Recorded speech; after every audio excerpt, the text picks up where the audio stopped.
Project Sapient is a podcast meant to engage our brothers and sisters in the law enforcement and military communities in conversations that we all know we need to have. All opinions you'll hear are our own, are protected by our First Amendment of the United States Constitution, and in no way reflect or are meant to reflect the opinion of any specific agency, officer, or service member. Some opinions may be controversial. Listener discretion is advised. Enjoy.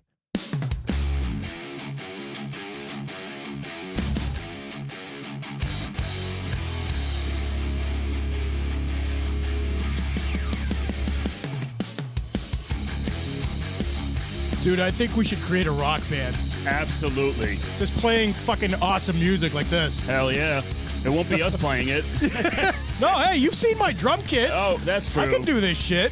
You know what? We'll be the next, what's that, Mini Vanilli? Look, you youngins are not going to know what that is. Yeah, we should introduce them to them. Yeah. Listen, first things first, our supporters, HavokJournal.com, Vector Shields, Gym Junkies, LiveBoston617.org. You guys are fucking awesome. We love you. Absolutely love you. So, hey, before, I'm going to call you out on this. All right. So you had an article on Havok Journal the other day. Oh, yeah, I did. The most butthurt fucking crybabies I have ever witnessed. Oh, it's awesome, wasn't it? It was, hold on. It was, come on, play. This is what people sounded like. Oh, it was awesome. Awesome. What was that article called? Ego. Oh, and then they were butthurt about ego. Oh, yeah, they were. Oh, you know what's funny? When I read that and I read some of the stupid comments on it, Yeah. I was like, it reminds me of people that they can't do something themselves. Yeah. They're going to take it out on somebody else. Exactly. It like I said, I was like, look at this. I mean, I don't know who were cops or who weren't cops or whatever, but clearly their ego needed a little stroking. Exactly. It's exactly what it was. It was like the ultimate projecting. Yeah. Oh, right? I loved it. You guys are going to hear, you're going to hear that probably next week or the week after. It's about ego. It's a really, really good article. But this week we're doing one of my favorite articles that Ayman had sent to me.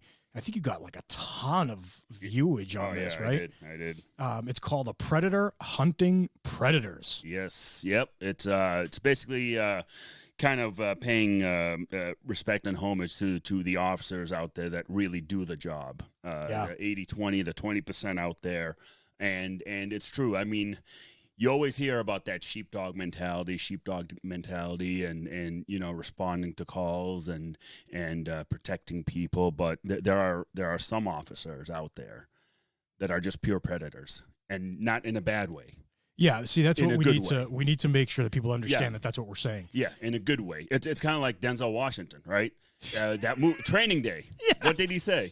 It takes a wolf to hunt a wolf. Right. Yeah. And you know what? There's many circumstances where that's true. Exactly. You have to be in some way. You got to get in that mindset. Oh yeah. I mean, here's the thing. Public goes. You know, you go about your day. Whether you go into a baseball game, football game, whatever. Yep. You go to the beach, and then there's something else going on in the background that you have no idea. That is going on. Right. You know, I worked in this world, I work in this world that I call, it's like the shadow world. You know, it's the world that you don't see, that you have officers out there undercover who are seriously protecting you from some really bad people about to do some really bad things in a parking lot. You have no idea that's about to go down, but these officers spring into action. Right. Like the world is revolving. Yes. And it's going to keep revolving, and it's going to keep going, and you just have no idea because you're there having a good time. Exactly.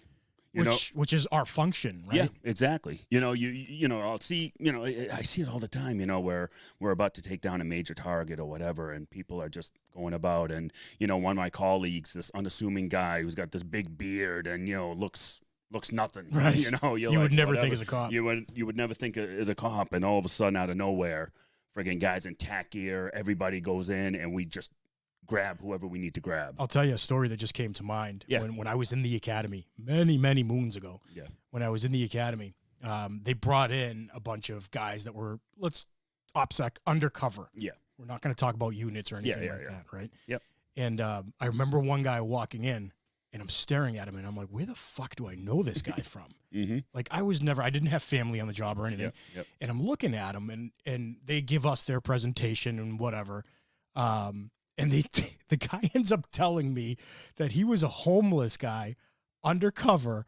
That you're looking at me like you might know who I'm talking about. I think I know who you're talking about. He was acting a homeless person for 15 years. Yeah. Outside of a certain section of the city where it was high, I don't want to say high crime, but there was a lot going on. Yeah. You know what I mean? And I'm looking at him and I'm like, I went to those bars and I would see this guy. I gave him money. Yeah. Actually, that same guy, I'm pretty sure we're talking about the same guy, came into my academy. Really? And we were like, who the fuck is this dude? We had no idea it was like an instructor. We literally thought it was a bum coming off the street to use the bathroom or some shit. And then, we go back into the class and he's sitting there and all of a sudden he, hey, this is who I am. We're like, what the fuck? By the way. Yeah, exactly. So again, 74 federal cases under my belt. Exactly. I mean, here's the thing. It's like, and these officers aren't just undercover. They could be driving in a cruiser, right? In uniform patrol, going around the city. And this officer has his keen senses on high alert, sees somebody that doesn't fit in, and just has a gut feeling, something is off. He stops his cruiser. He ends up doing a Terry stop. All of a sudden, a gun is involved, and bam, he's got the arrest because he knew in his gut something was not right about this person for some reason. And those are the ones that are, again, doing the job out there. They're not putting the blinders on because they want to work a detail tomorrow morning or some shit. You know who they are. Yeah. So those are who I'm talking about. I'm talking about the real predators of the job that work, that do the job right.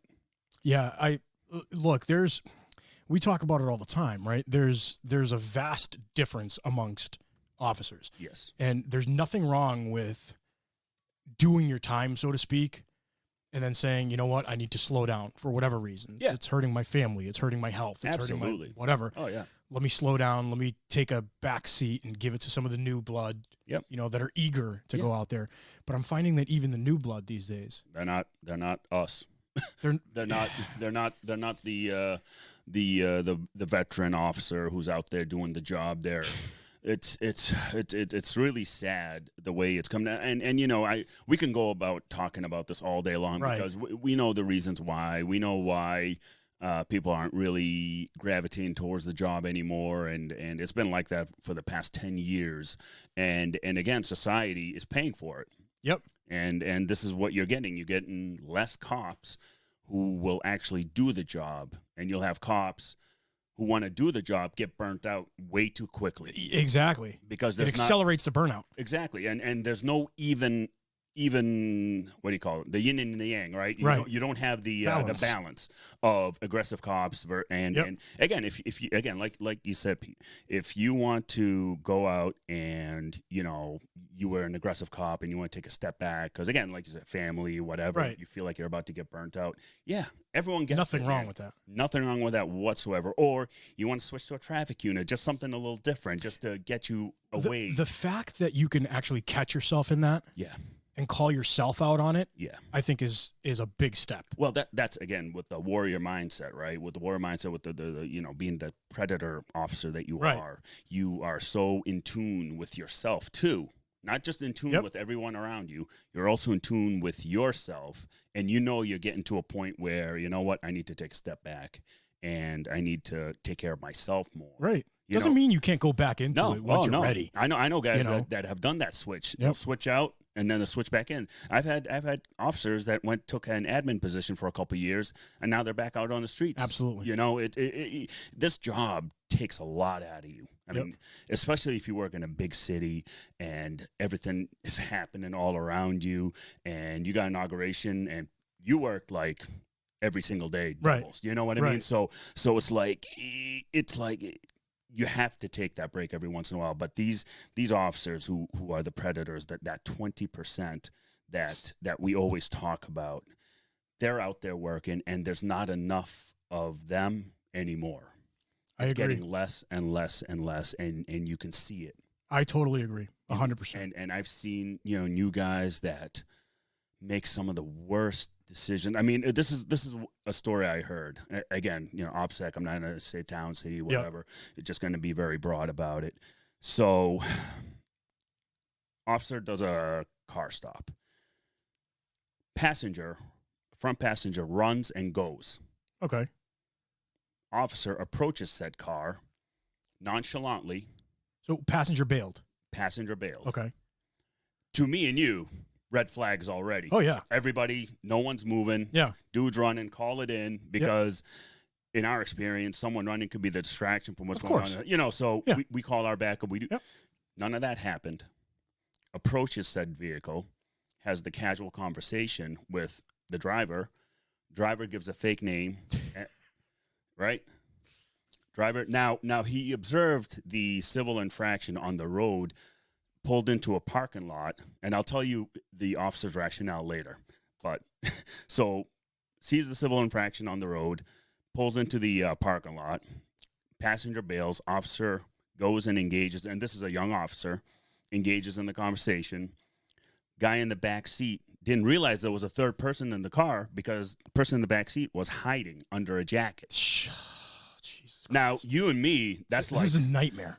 Nightmare, and it's all like everybody's going. Right. Like, that's it. Everyone's going under arrest, and you've got all kinds of shit. Apparently, like, when it was all said and done, they were let go.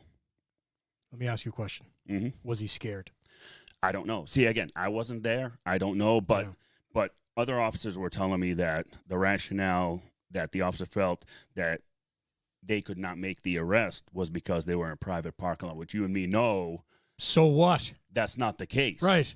He observed the infraction on the street, right? Exactly. Fake name was given. That's automatically arrested. Hello, yeah.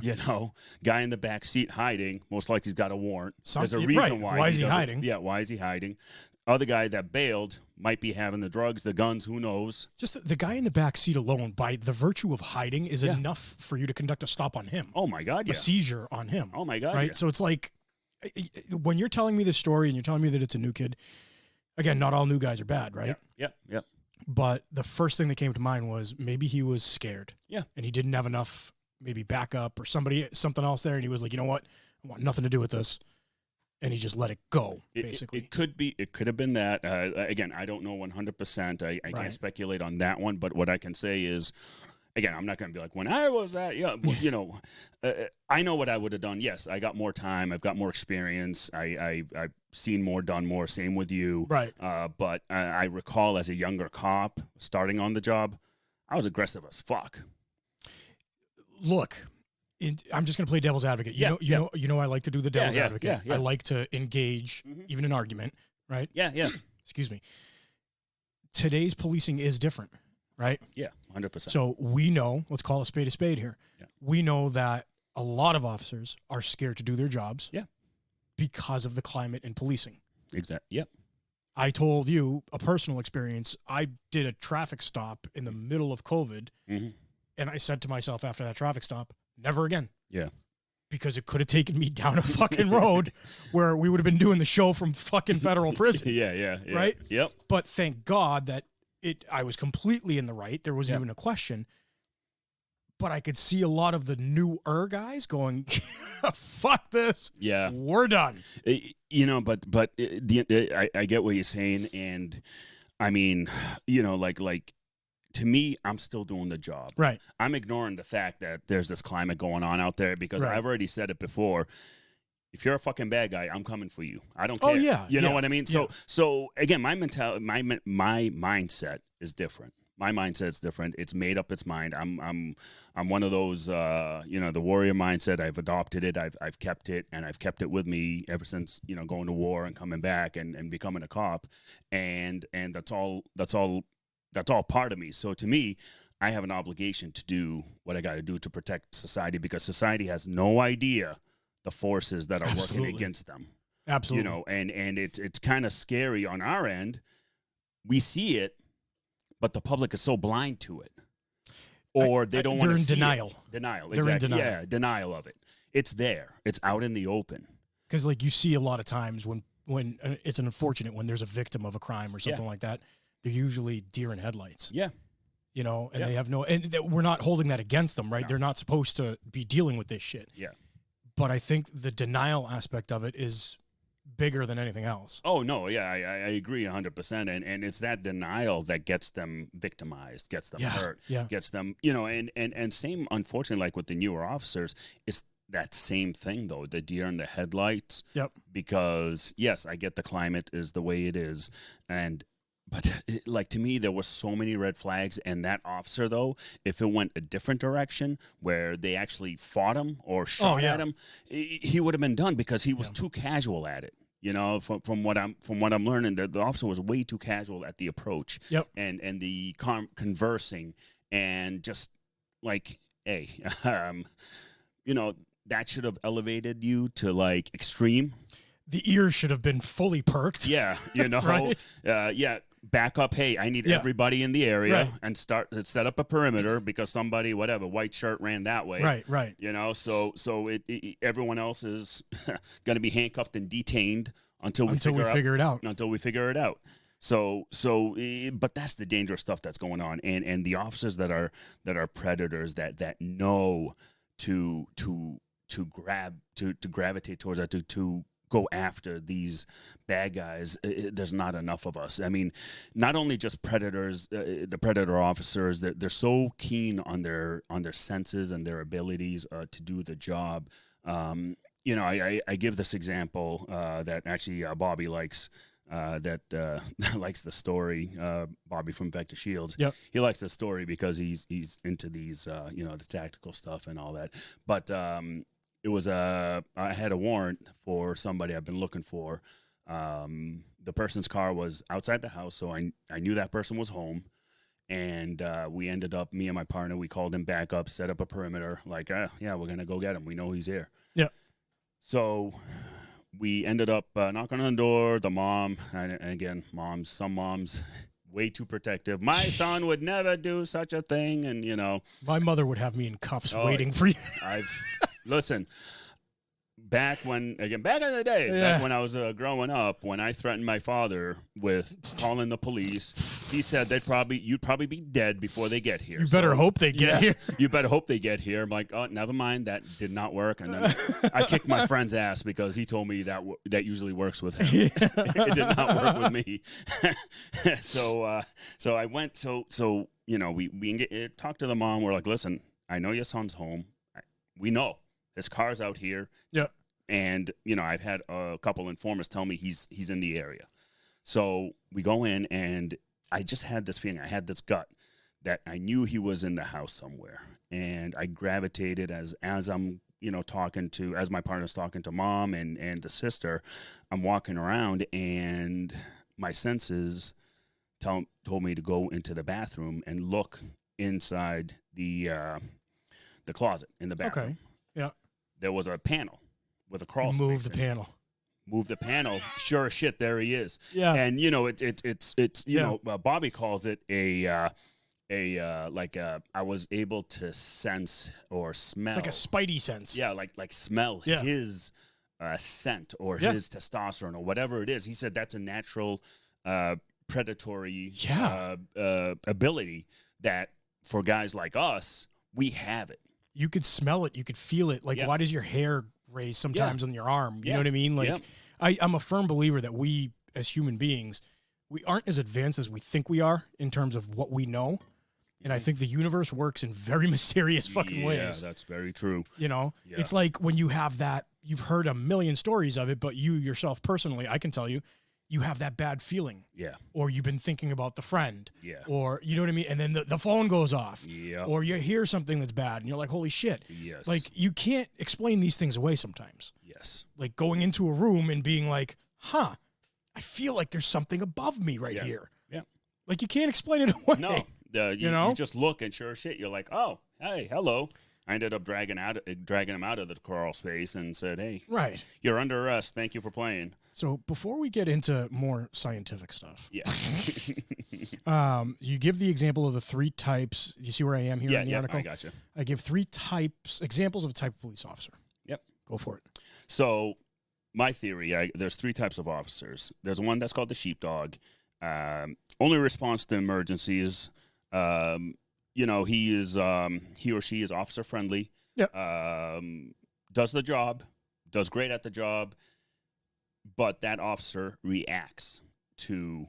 He's not proactive. Not proactive, reacts to the threats. I got you. Okay. So if he or she sees the hand-to-hand, they'll react to it. I got you. You know what I mean? So those are those officers. Then we have another officer, and this is like the hybrid wolf. He's like the mix between the sheepdog and the wolf. There is those hybrid wolves, which I looked them up. I can't believe how big they are. What, really? Yeah, they're huge. Beowulf? Yeah, it's like, holy shit. I thought it was a werewolf. No shit. They're massive. So it's a hybrid wolf. This officer constantly hunts, senses heightened. Even when off duty, this officer is always aware. It never turns off with him.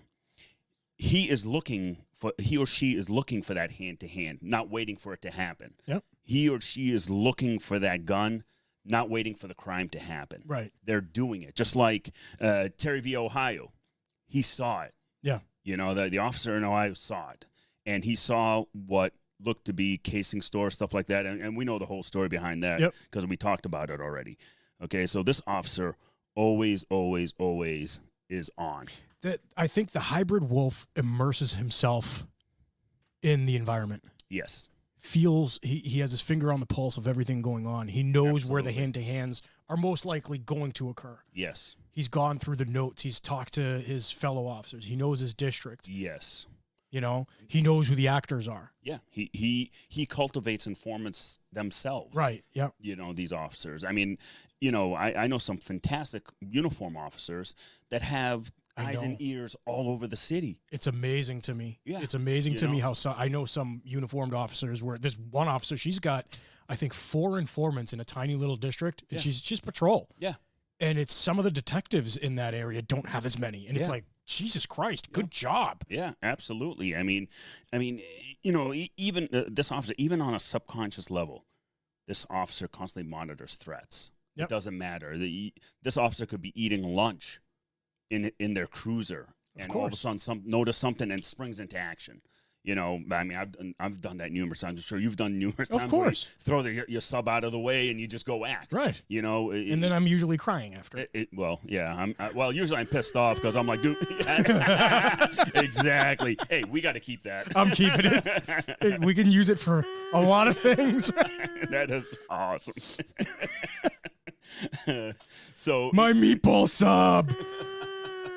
Oh, dude, that's a great one. Okay, so sorry. You know what? No, I should put that in my cruiser every time I have an arrest and just play that. That'd be awesome. I'll probably get in so much trouble. But you're done. Hand over your badge. Yeah, exactly. So in the law enforcement world, the sheepdog is always used to describe the police officer. I'm not a huge fan of sheepdog. Yep. Like, I get it. I get the concept. I mean, Lieutenant Colonel Grossman, with who I respect immensely, uses that a lot in his books, and I get where he's coming from and what he's talking about. But to me, the sheepdog is the reactor. But here's the thing, right, with sheepdog. When the initial terminology comes out, everybody hears it and they're like, wow, that makes sense. That's awesome. We get it. That's what we are. That's what we want to be. Yeah. That's what we're not. Yeah. And then it gets played out so fucking much. Oh my God. Where it's like, oh my God, stop it. Yeah. You're not a sheepdog. No. You know what I mean? And then you get into, like, I call them the T-shirt wearers that go to a certain unit or go to a certain thing and they just want to wear the T-shirt at a bar. Yeah. You mean tap out? Yeah. But you know what I mean? Yeah, it gets played out so much where tell me if I'm right or wrong, that the people that consider themselves the sheepdog, I would say 75% of them really aren't. Oh, no, they're not. They read the books. They talk the talk. They don't walk the walk. They want to be conversationalists in it, but they can't walk it. No, they can't. Right. They get deer in the headlights look when push comes to shove. They get that deer in the headlights look where they don't know what's going on. They don't know what they're doing, and we see it time and time again. And the sheepdog protects the herd from the wolves. Yep. That's what a sheepdog does. A sheepdog reacts to the threat. Now, if you apply it to the law enforcement world, an officer that responds to 911 calls, active shooters, domestics, and now even domestic terrorism, the key word here is responds, like a sheepdog. Yes. So you're responding. A hybrid wolf does not respond. A hybrid wolf is out there hunting. Hunting, engaging, looking to prevent. Exactly. Looking for that one little behavioral trait that stands out in his environment. Exactly. You're owning the real estate, in essence. Oh, yeah. You're owning the real estate. This is my property until my clock stops. Yeah. You know what I mean? When we show up at a scene, disorderly, whatever, we walk into the store. What do? We own the fucking store. You have to. You know, that's just the way it is. Right. Like, you're in my house. This is the way these are the rules of my house. And that's it. You know, you're absolutely right. You don't, you know, so, I mean, I remember this one video, great video. I don't remember what police department. I actually really enjoyed it. They were in a Denny's or IHOP or something like that. It was like late at night. It was one of those 24-hour, you know, breakfast places or whatever. Which you just got me hungry, but okay. Well, you're a midnight shifter. You Go on. whatever. Oh, speaking of midnight shifter, keep that thought, right? The Wendy's. Yep. So, do you remember the midweek episode that we did with Erica Urea? Oh, yes, yes. So she reached out to us, okay, and I think I either called you a daywalker. Yes, or I called her a daywalker or something like that. So she was really cool, right? And she was like, you know, she signed it with. She signed the email with, you know, your daywalker. Yeah, yeah. So I replied back and I said, oh, no problem, whatever, this and that. We have a great conversation. And I go, signed Nightwalker. Yeah. And I'm like, fuck. After I hit send, I just called myself a Nightwalker, a hooker. So I got to stop doing that. And for everybody, that is awesome. Ayman knows this, but I want everybody to know it. I say things in jest. I don't say things to insult people. Like when I call you a daywalker, I'm not like, oh, look at you, daywalker. No, actually, I like it because that reminds me of Blade. No, okay. I'm just saying I'm going to stop calling myself a hooker from now on. You sure? I mean, it seemed like you liked it for a while. Fine, I like it. Go back to Denny's now and Wendy's. All right, so, Jesus.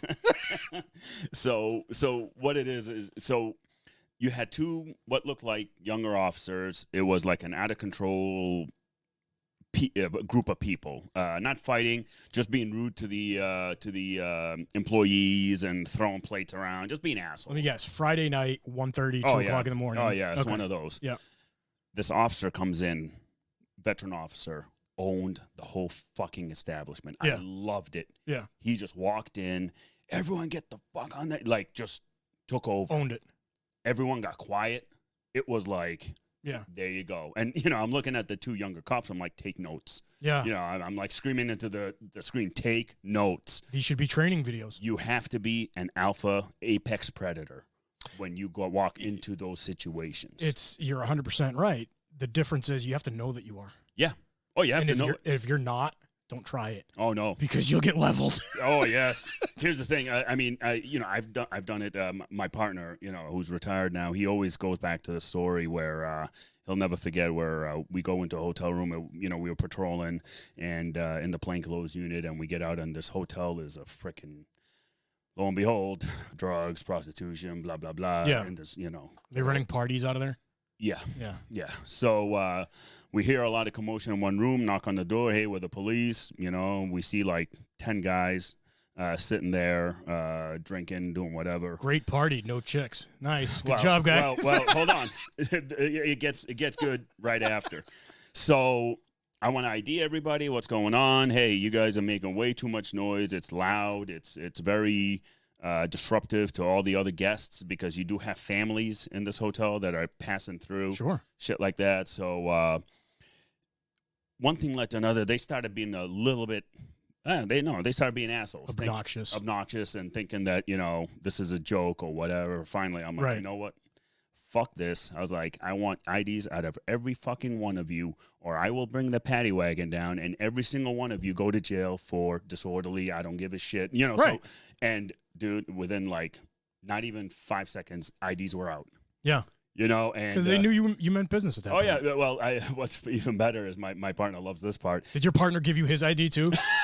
I know, right? There you go. Well, my partner. So I see a kid off in the corner, smiling, right?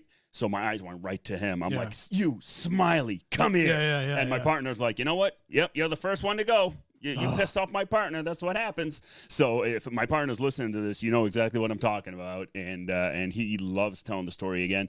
And he was like, dude, if that was recorded, that should have been a training video to show how two cops can own a scene. Owned 10, 15 people that were there. Just owned it. Yeah. You know, and again, though, I could have backed it up. Like it was natural, but that's what I'm saying. Yeah. Again, going back to that metaphysics stuff that we were talking about, like people know who the alpha really is, or who the alpha or who the beta really is, trying to be the alpha. Yeah, trying to be the alpha. Right? Exactly. So it's like you have to own it. Yeah. You absolutely have to own it, or you're gonna get seriously hurt. Oh no, you will. And you know, they complied and everything. It was all well and good, and they ended up leaving. I guess the hotel staff told us later that they actually left because they were so scared of what we don't want these motherfuckers to come back. So later on that night, we're just getting off duty, me and my partner, and you know the radio's still on. We're changing in the locker room, and you hear, "Hey, can you guys, units need to go down to the hotel? There's a disturbance, whatever." And we're like, "Oh, don't tell me it's them." Yeah. So we wanted to go down, but again, can't make overtime. So you're like, all right, it is what it is. So later on, we find out we got a phone call from the officer. It was the group of girls that was supposed to meet up with those guys that showed up. Suckers! Exactly. So that was the disturbance. It wasn't so much a disturbance. They were just like, what the hell's going on? Where did these guys go?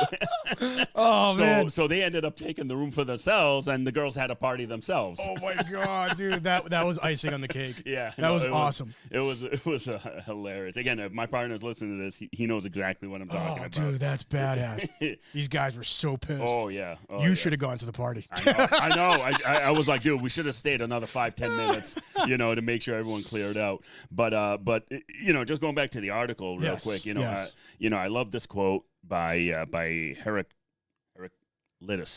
Giggity. Giggity. My people with all the good quotes. Man. Yes, your people. Out of every 100 men, 10 shouldn't even be there. 80 are just targets. 9 are the real fighters, and we are lucky to have them, for they make the battle. But the one is a warrior, and he will bring the others back. Find me a person that can deny that. Yeah. Find me a person that can deny that. Think of any squad in any police department, 100%. Right? You will always have that number right there. Yep. I'll take a proportionally. Yeah, proportionally. Right. I'll take a police department that has 100 officers, and I bet you that quote fits exactly. And you know what? There's nothing wrong with anybody in there. No. Right? The 10 that shouldn't be there, okay, they shouldn't be there, but they are, so you have to live with it. Yep. 8 are just targets. Well, you know what? I take that back. There is something wrong with that because we don't want targets. Well, the 80-20 split, though, doesn't this it basically give you the 80-20 split? 9 are the real fighters. Yeah. And we're lucky to have them. Yeah.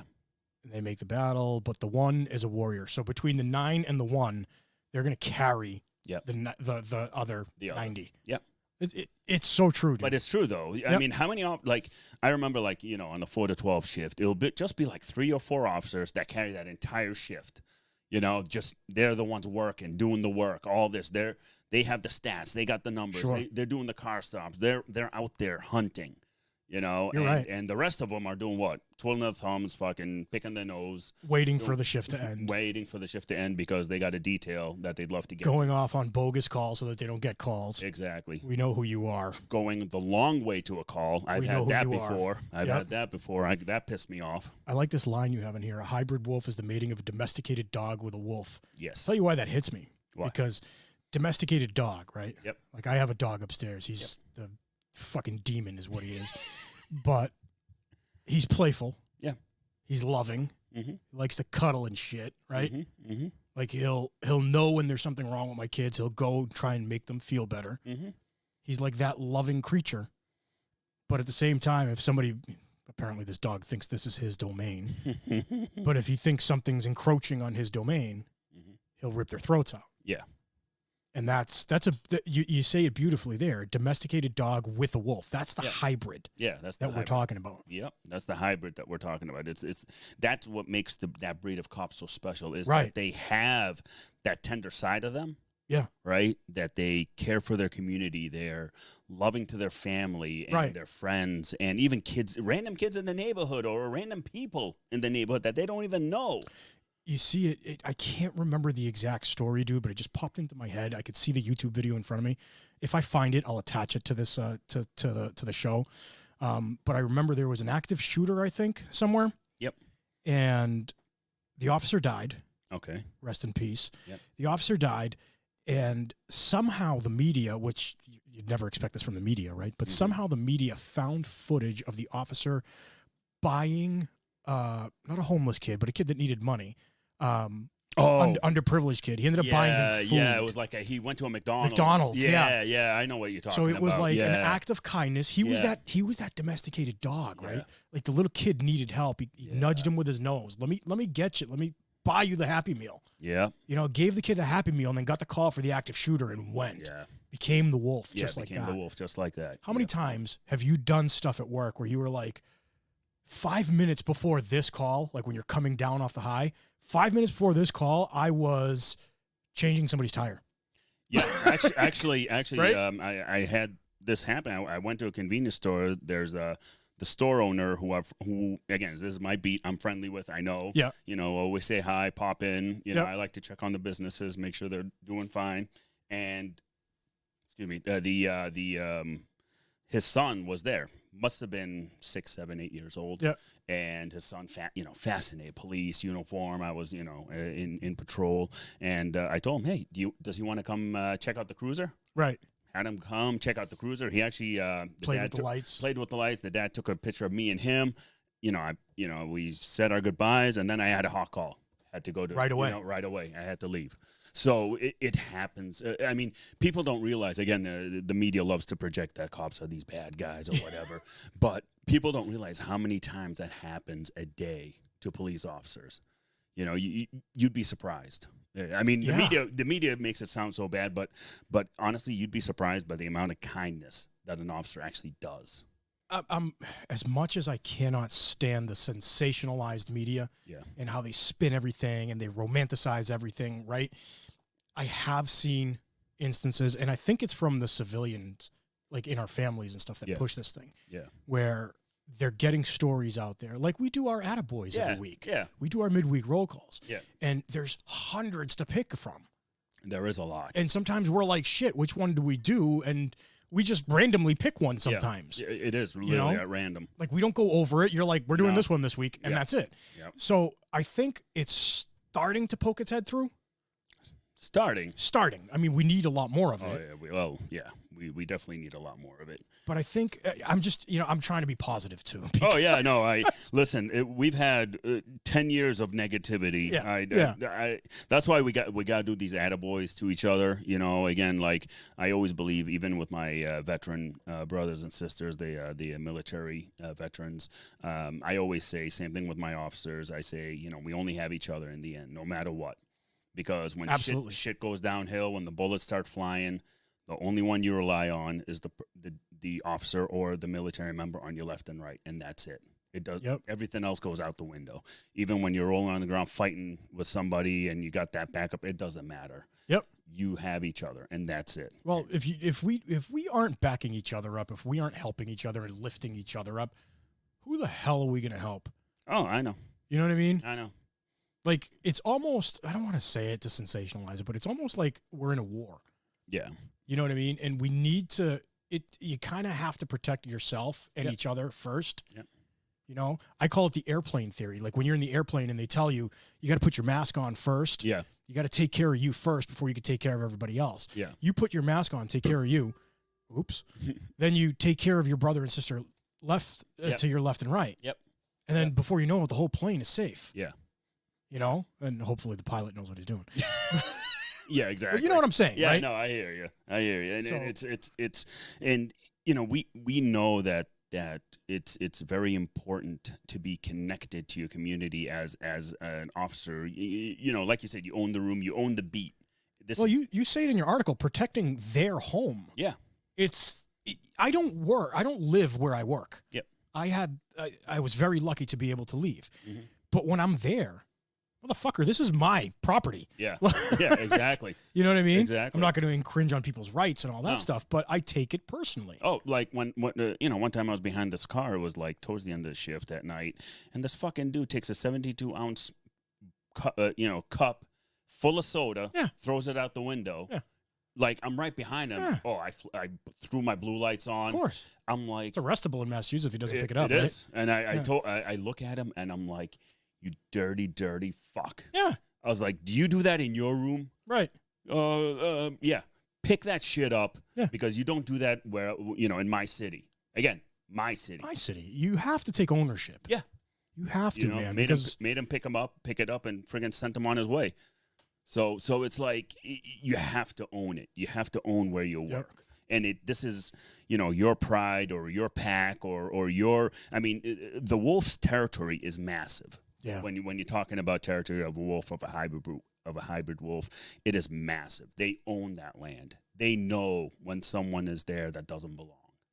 They know. You're right. You're totally right. Third example here. You're talking about very similar to was it the same scenario that you were telling me about? You found the guy in the bathroom. Yeah. There's a similar one, but what it is the study. That's conducted cool. by Rockefeller University, so basically what they're saying in the study was this androsterone, a derivative of testosterone, that is a potent ingredient in the male odor, can be detected by basically the noses in humans. Olfactory senses in humans. A human attuned to their environment can pick up certain smells, sounds, senses, like a wolf. Like a wolf dog. Right? Exactly. I mean, there are studies on this. So this isn't something that we just kind of came up with, making up. There are studies because people, anthropologists, scientists, Right. they're fascinated by that. Think about it. It just came into my head. Think about it this way, right? I don't know if it's 5 or 10 years ago. Say 10 years ago, if you told somebody a story that certain dogs can pick up cancer in human beings from a scent, you'd be like, "The fuck are you smoking?" Yeah. Right? Now it's almost common, and I'm sure a lot of the canine handlers that we have listening, because I know of a few that just came to my head, will tell you, yeah, these dogs can smell everything. You know what I've learned too? Child pornography cases. Really? They have dogs that can sense USB drives. Really? Yes, I've heard that. So there's got to be something coming off that USB. Yeah, because they'll have traps, they'll have in their homes, whatever. Yeah. These dogs that do that search can hone in on that. On a USB. Just like That's dogs cool. that can find a bullet, gun dogs. Right. You know what I mean? Yeah. The gun doesn't even have to have been shot, but that's what they're trained to go after, the smell of the oil or whatever it is.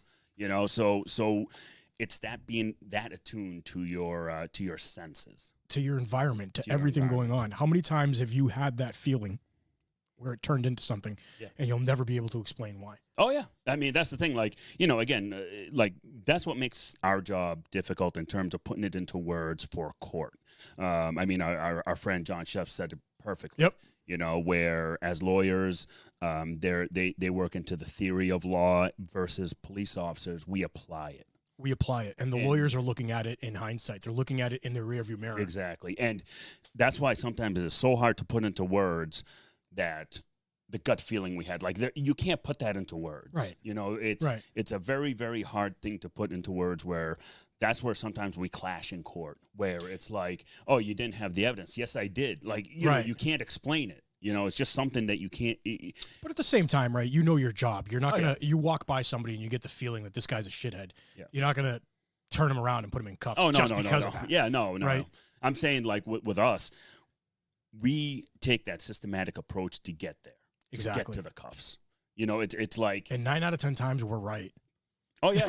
It's amazing. Like, we'll just see it and we'll know it. And, we'll see a certain motion. We'll see their hands stiff arm. Stiff arm. We're like, oh, all right, this dude's got a stiff arm. Yeah, anatomy of a gunman. So there are things that we train in and hone our senses in, and we pick them up right away. I'm not going to tell you the case, but I had a lawyer, defense lawyer, try to tear me apart on the whole stiff arm thing one time. And he was like, so you're telling me, he's like putting on a show for the jury, theatrics. Yeah. So you're telling me that the way I'm walking right now is telling you that I could be armed? Yeah. You know what? It was keyword could. Yes. Yeah, exactly. Are you? Yeah. And he was like, I'm like, so. Yeah. Ladies and gentlemen of the jury. Yeah. Yes. Yeah, exactly. It's like, yeah, that didn't work too well for him. Yeah, go back to that chapter and studying, bro. Exactly. So the next part I talk about with these types of officers, the predators, they end up going to specialty units. They don't last too long on patrol unless it's their choice where they stay there. They get moved around a lot. Narcotics, detective, street crime, SWAT, gang units, fugitive task force, violent fugitive task force. So they're everywhere. They spread out. I have a confession. Yeah. So before I got on special ops, I got the itch. Okay. And I was like, God, I got to do more. I got to do more. Got to do more. Yeah. I went and I did more. I did a lot more. Yeah. I did maybe some would say more than I could chew. Right? Yeah. But I did a lot. Yeah. And then I was burnt out. Going back to what we were talking about in the beginning. Yeah. I said, I need to take a break. Yeah. Now I'm getting the itch. Yeah. Go back. Starting to feel it. Yeah. I don't know what yet, but I'm starting to feel it. Yep. And just listening to how you're explaining it there, I'm like, yeah, time to go. Yeah. Well, hey, listen, that's the thing. These cops, they're your combat veterans. They're your predator officers, your hybrid wolves, and they are, they are the cops who face impossible odds to save others. They are, they're not. You put a mountain in front of them, they'll go through it to find a way. Or we'll figure out a way to blow it up. Exactly. They'll find a way around it. They'll find a way to go through it. They will do it. And they are also silent professionals. You won't hear about them. They're not going to advertise who they are. They don't. I've done. Again, my unit. We've done things where it was massive arrests. We don't say anything. I know. It is what it is. That's our job. We know that it is what it is. I mean, again, people have no idea how much happens outside of their little world. Yeah, exactly. How many times where a threat was there that got stopped before that active shooter happened, before that terrorist happened, before that frickin' 2 kilos of fentanyl that could kill everybody in a state got stopped. Right. It's people don't see that. But you and I, we see it all the time. We see it's almost every hour of every day. And the beautiful thing is that we don't talk about it, except for on the show. Yeah, well, on the show, it's a little different because we give it very in a broad sense. Yeah. Like we're not going to tell you, we did this, we did that. Like, no. Let's go back to the baby that was talking about in your comments about Super Cop. Super Cop. Super Cop. Ooh. You guys will know what I'm talking about when we do the next episode. Yeah. Sorry. We'll actually read some of the comments. That way you guys can get a chuckle like us. I like that Super Cop. That Super Cop was great. Yeah. It took me a long time to record that, by the way. I did that. Wow. Are you really? I'm kidding. Oh, I'm gonna say, did you hit yourself in the stomach or something? You've never heard me cry. You'll never hear me cry. Anyway, so going down the article, I did talk about Denzel Washington and Training Day, and is it because to protect the sheep you have to catch the wolf, and it takes a wolf to catch a wolf? I mean, that is such a great quote. Yeah. And is it because the officer thinks like the wolf that they are after? Do they have this wild side in them that enables them to go after dangerous people? Wild side, yeah. I kind of like that. Do they have that? It's simple. I believe the officer's born with those traits, but rather using them to hurt people, they choose to use them for good. That's a big part of it too. Choice. Yeah. Here's the thing. I mean, I talk about all the time, like where I grew up. I mean, one of my articles I wrote is with the radicalization with Muslims and stuff like that is where I was at a mosque, and I had a friend back in high school who ended up joining, Al-Qaeda and ISIS and getting killed and all that bullshit. Yeah. And it shows that how easily you can go the wrong side. Absolutely. And go to the right side. You could have been an ISIS motherfucker. Yeah, but I guess so. I don't know. But I'll be. But any of mold. us could have. Any of us could have. Right? You can decide to be an asshole. Yeah, you can. You can be an ISIS in your neighborhood. Exactly. Right. Yeah. But the thing is though, with guys guys and gals who have that trait, they use it for good because they know they have that moral compass. They were born with that moral compass. And we're lucky to have them. Yeah, absolutely. What movie did I watch the other night? And it was, did you ever see The Road? Yes. It was like an apocalyptic son. A dad was trying to take care of the son in the apocalypse. And it struck me that the dad taught the kid about the fire. Do you remember the fire? Mm-hmm. And he met I don't want to give it away, but he was like, Dad, we hold the fire, and it was like, Dad was like, yeah, it's up to you Mm-hmm. to hold the fire. And it's cheesy, right? Yeah. Guys probably roll their eyes hearing that. Yeah. But it's fucking true. Oh, yeah. Because I know in my quiet neighborhood, I know there's 10 cops on tonight, and 8 of them got the fire. Mm-hmm. And they're not going to let anything fucking happen. Yeah. Exactly. You know? Exactly. You know, it's an amazing thing to have that fire in you, to have that ability to basically go out there and do what you got to do. You know, the officers who hunt the wolf operate in the shadow world. A newly minted officer working in an undercover unit, observing various drug deals in broad daylight as part of their field training, is surprised at what occurs. You know, because I've taken you guys during FTO with my unit, and they get shocked. It's shell shocked almost. It is. They're like, dude, they're doing it in broad daylight. Yeah, gun exchanges, there drug it is. exchanges. There it is.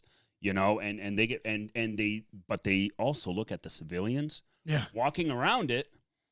Yeah. Not noticing. It's kind of like, it's almost realizing spycraft for the first time. Oh, yeah. Right? Yeah. You're like, holy shit, they did that? Really? And even trained observers like you and I, who have never been exposed to that, Yeah. at certain points, you're like, fuck. Yeah. They did that there? And, Yeah. oh my God. So it's a level of awareness that you just haven't gotten yourself accustomed to. Well, again, it's about tapping into those senses, that awareness. We all have it. Like Yes. you know, to basic human to animal instinct, we all have it. But majority of people choose to shut it down, Of course. because they'd rather live in ignorant bliss It's exactly than what it is. reality. And they'd rather not like let themselves think about it too. Yeah. I think of one person that is probably the coldest human being that I've ever met. Mhm. And for the longest time, cold, until you get that one instance, great person and everything, great friend, get that one instance where they call you and they're like, hey, I got a bad feeling about something. Are you okay? Or whatever, or this or that. They end up being right. And then you end up confronting them like 2-3 weeks later, and they're like, oh, you know, it wasn't really a bad feeling. I just wanted to call you. And I'm like, bullshit. Yeah, no, bullshit. Bullshit. Yeah. Why don't you confront it? You know what I mean? Exactly. And realize that there's something going on out there. Exactly. You know? Exactly. And it you know, it was so funny to see that the officers see that, and they're like, that really does happen. Yeah. Like, yes, you just have to open your eyes. Sometimes all it takes, though, sometimes for these new officers, they'll see it once and it's turned on. It's like the instinct just automatically turned on. They tap into it. Tap into it, exactly, because they realize that, oh my God, it is out there. It's like it's a wavelength kind of frequency that they tap into. Yeah, I'd see exactly. that. Yeah, I see that even in the business world. Yeah, you see that. Like you're totally right on that too. Yeah. You know, so I mean, in the conclusion of the article, I write, you know, in the world of drugs, human trafficking, child porn, terrorism, and gangs, there are those that are always out there keeping the public safe, working long hours, which gets old, and putting their lives on the line. Yeah. And these types of cops are a rare breed. They're usually tatted up with beards. You'll never see my tattoo, bro. I don't even want to know. Hold on, I'll show it to you. Oh, no.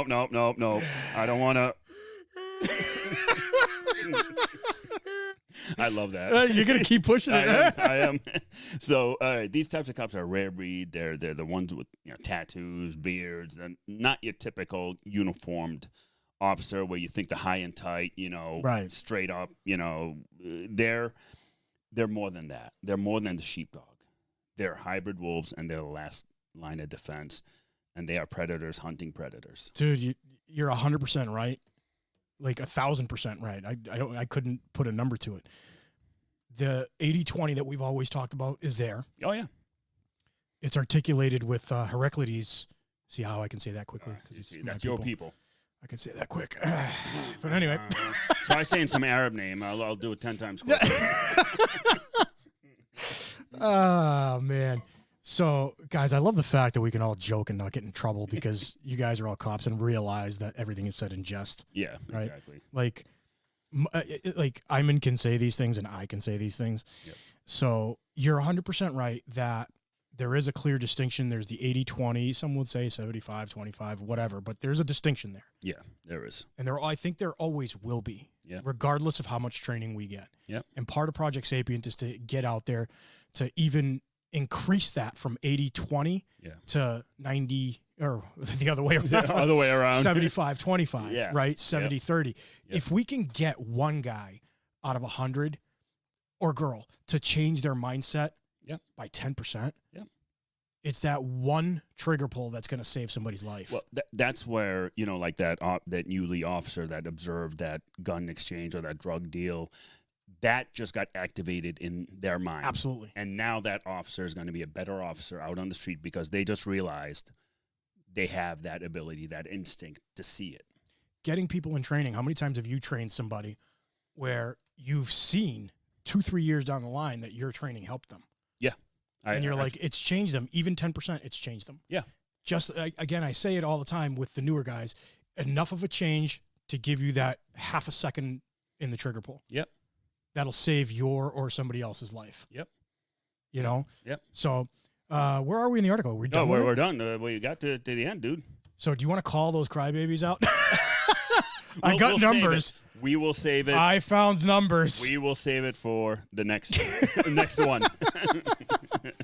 Well, listen, guys, I want to say thank you to our supporters, Havok Journal, Vector Shields, Gym Junkies, LiveBoston617.org. You guys are fucking awesome. We love you. Ayman, say bye. Peace out.